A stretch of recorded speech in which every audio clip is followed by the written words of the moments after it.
Thank you, DJ.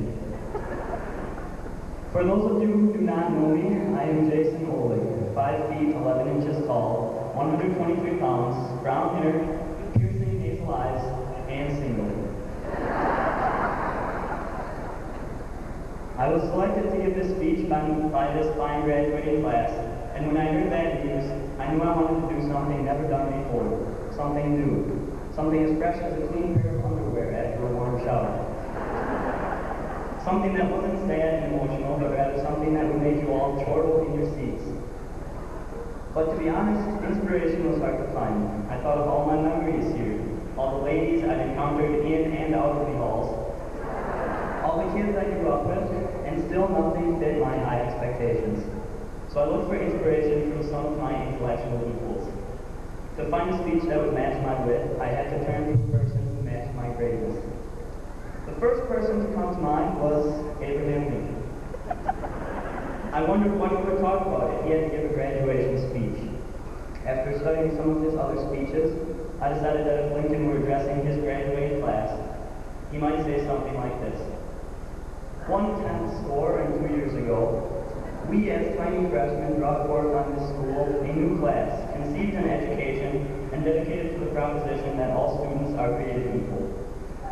Now we are engaged in a great shift of ontological ground, testing whether our friendships or any friendships so conceived and so dedicated can long endure.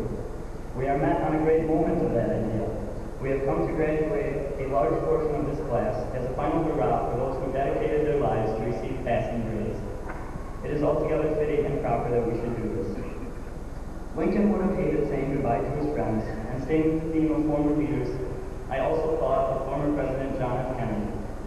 Knowing he would also regret leaving friends behind, I figured he would share some of the same sentiments that Lincoln did. However great JFK's inauguration speech was, I'm sure his graduation speech would have been just as good. We dare not forget that we are the heirs of the world we live in today. Let the word go forth from this time and place to friend and foe alike that the torch has been passed to a new generation of graduates.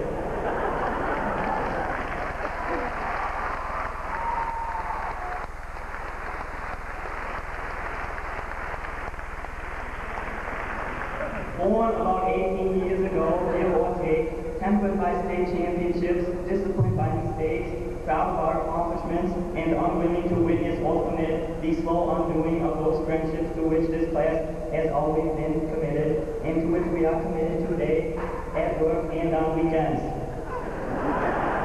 Let every citizen know, whether they wish us well or ill, that we shall pay any price, bear any burden, meet any hardship, support any friend, oppose any foe, to assure the survival and the success of these friendships. And after thinking of JFK's graduation speech, it seemed only natural that I think of another great line from that time period. Forrest Gump was a wise man. Should he have been selected to talk at his graduation, some excerpts of the speech he would have given might be, Mama always said high school was like a box of chocolates. You never know what homework you're going to get. Or he might say, me in high school was like peas and carrots. Gump might add, whatever class I was going to, I was running.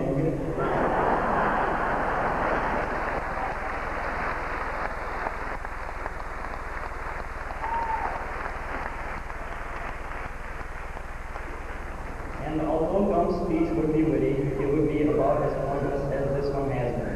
I can safely say the intellectual level of the speech will only deteriorate as we move on.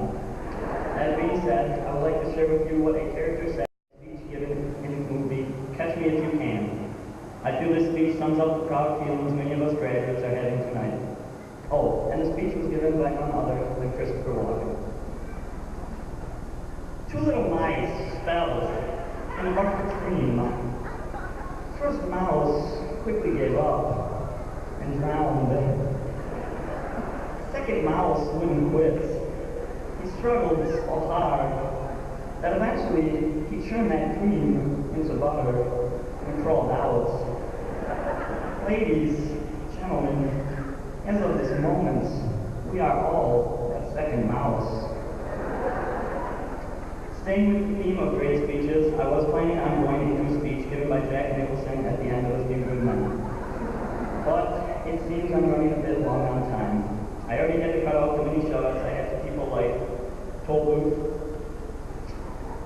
Connor, Nick, Eduardo, K-Dog, Schmitty, AC, Little Body, Skelly, T-Pain, Wall Woman, Tempting Tide, Automatic Austin, Crazy Cornick, Multiple Level, Queen Zimmerman, Unky Haley, Smiley Pliny, all of Rule 7.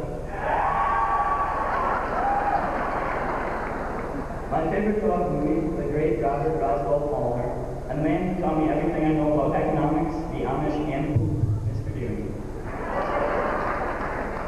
So instead of work woes, I will move on to the deep emotional part, where I talk about how grateful you should be for all your teachers' hard work and all the emotional people will cry. Yeah, Connor, what? Yes?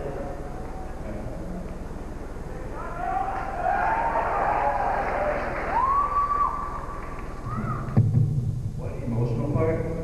The part where we all get sad and I tell you how grateful you should be for your teacher's sacrifice. But that's not what you just said. You just said you're going to keep it pretty lighthearted. I think I recall what I said.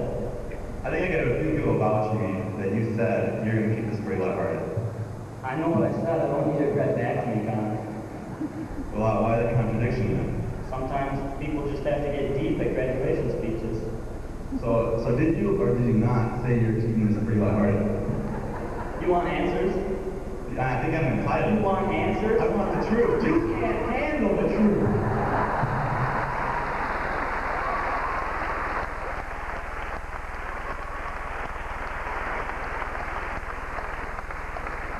We live in a world that has emotions, and those emotions must be touched upon. Who's going to do it? You, Connor? I have a greater responsibility than you could possibly fathom. You can smile at the exit of this school and curse the idea of respecting your teachers. You all have that luxury. You have the luxury of not doing what I am required to do. This speech, while mostly pointless and somewhat comical, will soon get home. And my feelings at this podium, while grotesque and incomprehensible to all of you, are probably truly real. You don't want to thank your educators, because deep down in places you don't want to talk about at parties, you want these people in your life. You need these people in your life. I use ideas like ontological ground, boxes of chocolates, and mice trimmed with butter. I use these words as punchlines of my speech. You students use them as a way to feel happy instead of sad. I have neither the time nor the inclination to explain the great education we have received here at Oshkosh West, where a class who rises and sleeps under the blanket of wisdom this school provides, and then refuses to be gracious to those who provide it. I would rather you all said thank you to these fine teachers and went on your way. Otherwise, I suggest you pick up a textbook and teach a class of misfit teenagers yourself. Either way, I don't want to say goodbye to all of you, but it has to be done. I will no doubt miss seeing each and every one of you as we part ways for a new chapter in our lives, whether that is entering the workforce, going to college or tech school, or entering the military. Peace, bless all of you, and bless the world we live in.